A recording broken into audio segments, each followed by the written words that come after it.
Bonus కింద 4000 కోట్లు దాదాపుగా ఉత్తమ్ కుమార్ రెడ్డి గారు ఇచ్చారు.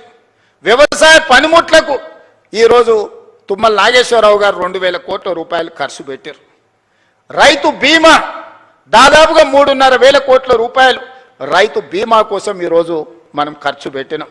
సివిల్ సప్లైస్ కార్పొరేషన్ 10 ఏళ్లలో వాళ్ళు కొనుగోలు చేసింది ఎంత, 2.5 ఏళ్లలో మనం కొనుగోలు చేసింది ఎంత ఒక్కసారి లెక్క పెట్టుర్రి.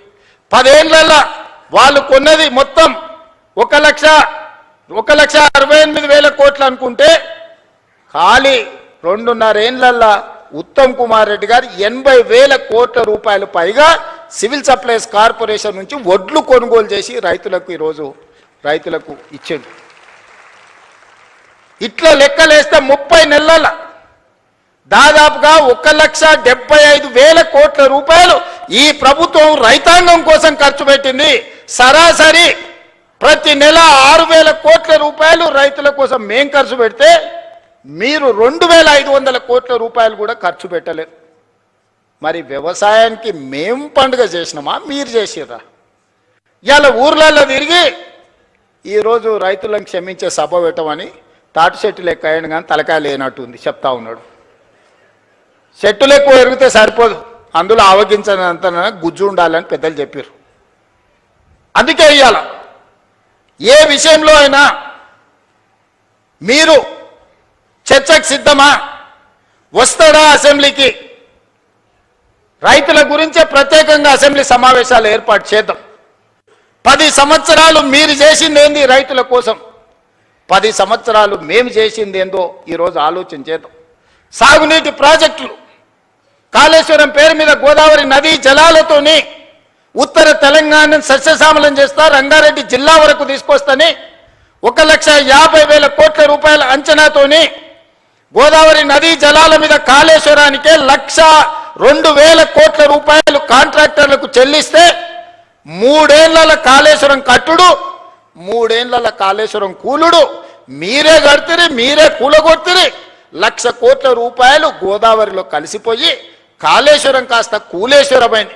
అంతకుముందు ఏ ఊర్లో ఎవరు కష్టపడి ఒడ్లు పండించుకున్నా, ఏ ఊర్లో ఎవరు మక్కలు పండించుకున్నా, ఏ ఊర్లో ఎవరు జొన్నలు పండించుకున్నా, ఏ ఊర్లో ఎవరు సద్దలు పండించుకున్నా, ఏది పండించుకున్నా కాళేశ్వరం నీళ్లతోనే ఈ పంటలు పండినాయి అన్నారు.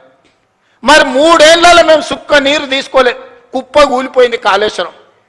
సంవత్సరానికి కేవలం ఒడ్ల గురించే నేను చెప్పదలుచుకున్నా, 2,88,00,000 మెట్రిక్ టన్నుల ఒడ్లు పండించి తెలంగాణ రైతాంగం తమ రక్తాన్ని చెమటగా మార్చి దేశంలోనే తెలంగాణ రాష్ట్రాన్ని నెంబర్ 1గా నిలబెట్టింది తెలంగాణ రైతాంగం కాదా? మా రైతు సోదరులు కష్టపడి రక్తాన్ని చెమటగా మార్చి పండించిన ఒడ్లు కాళేశ్వరం నీళ్లతో పండించారని కథలు చెప్తావు కదా చంద్రశేఖరరావు గారు. ఈ కాశీ మజిలీ కథలు ఎన్ని రోజులు చెప్తారు మీరు? ఎన్నిసార్లు మోసం చేస్తారు? అందరినీ అన్నిసార్లు ఎల్లకాలం మోసం చేయలేరు చంద్రశేఖరరావు గారు. అందుకే ప్రజలు ఆలోచన చేసిర్రు, 10 ఏళ్ళు అవకాశం ఇచ్చిర్రు, చెప్పిందల్లా నమ్మిర్రు. హరికథ చెప్పు, బుర్రకథ చెప్పు, ఏ కథ చెప్తే ఆ కథ నమ్మిర్రు. ఏదో చేస్తాడేమో చూద్దాం పెద్ద మనిషి అని. చివరికి అన్ని కథలు విన్న తర్వాత గొలుసులు తెచ్చి బంధించి బకాసూరుని తీసుకుపోయి ఫామ్ హౌస్లో గట్టేసిర్రు బయటకు వెళ్ళకుండా. ఇక నిన్నమనే పిల్ల రాక్షసులు బయలుదేరి వస్తాడు ఇక చంద్రశేఖరరావు రావాలని కోరుకుంటురని. ఎవడు కోరుకుంటున్నా? ఎవరికేమి ఇచ్చిర్రు?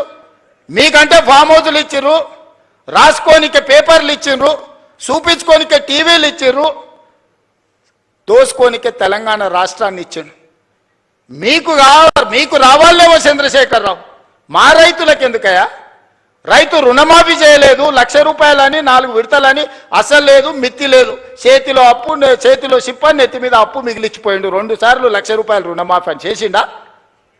డబుల్ బెడ్రూమ్ అన్నాడు ఇచ్చిండా? దళితుల 3 ఎకరాల భూమి అన్నాడు ఇచ్చిండా?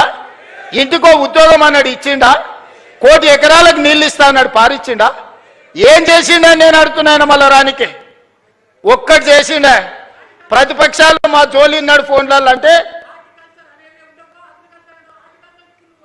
హార్టికల్చర్, అగ్రికల్చర్, ప్రాన్ కల్చర్ అన్ని కల్చర్లను సర్వనాశనం చేసిండు. ఓన్లీ తాగుడు కల్చర్ తెచ్చిపెట్టిండు మనకు. సందుల బెల్ట్ షాపులు బుడ్డీ షాపులు తెచ్చిపెట్టిండు. ఆయనలో మనం రైతు బజార్లు తెలిస్తే ఇవాళ బెల్ట్ బజార్లు తీసుకొచ్చి సందుల 7వ తరగతి చదివేటోని కూడా చేతులు బుడ్డి చేతులు పట్టించాడు. ఆయన సాధించిన ఘన విజయం. ఆయన దేనికన్నా బ్రాండ్ అంబాసిడర్ అంటే ఇగో దీనికే బ్రాండ్ అంబాసిడర్. వెనకటికి గింత ఉండే నాయన తాగుడు. మీరు చెప్పురు సోదరులారా, ఇవాళ 4 ఇండ్లకు బెల్ట్ షాప్ వచ్చేసింది. ఒక కిరాణం కొట్టాయని 4 ఇండ్లకు, ఈ 4 ఇండ్లు నావే, నేనే సప్లై చేస్తాను కాడికి వచ్చిన ఊర్లలో. మా అక్కలు తలకాయ కొట్టుకుంటారు. ఇంటి ఆయన గట్లున్నాడంటే వీడు కూడా గిట్ట తయారైనాయండి ఆ పిల్లగాడని. సాయంత్రం 6 కాకముందే గోడలు పట్టుకొని నడుస్తారు 12-16 ఏళ్ళ పిల్లలు. మా అక్కలకు గోస తెలవాలి. ఇంటి ఆయన ఎట్లా అట్లా మోస్తే ఇంకేముందో నా జీవితం అంటే ఇట్లా అయిపోయింది, కానీ నా కొడుకన్నా మంచోడు అవుతాడు, చదువుకుంటాడంటే పిల్లలను కూడా తాగుబోతులను తయారు చేసాడు చంద్రశేఖరరావును చూసి. ఇవాళ ఆయన వచ్చి ఇంకా ఆయన రావాలి బయటికి, ఆయన కోసం ప్రజలంతా ఉర్రూతలు ఊతుర్రు. ఇక అయ్యగారి కోసం ప్రార్థనలు చేస్తున్నారు అని చెప్తున్నారు వీళ్ళిద్దరు పిల్ల రాక్షసులు గల్లి గల్లీలో తిరిగి.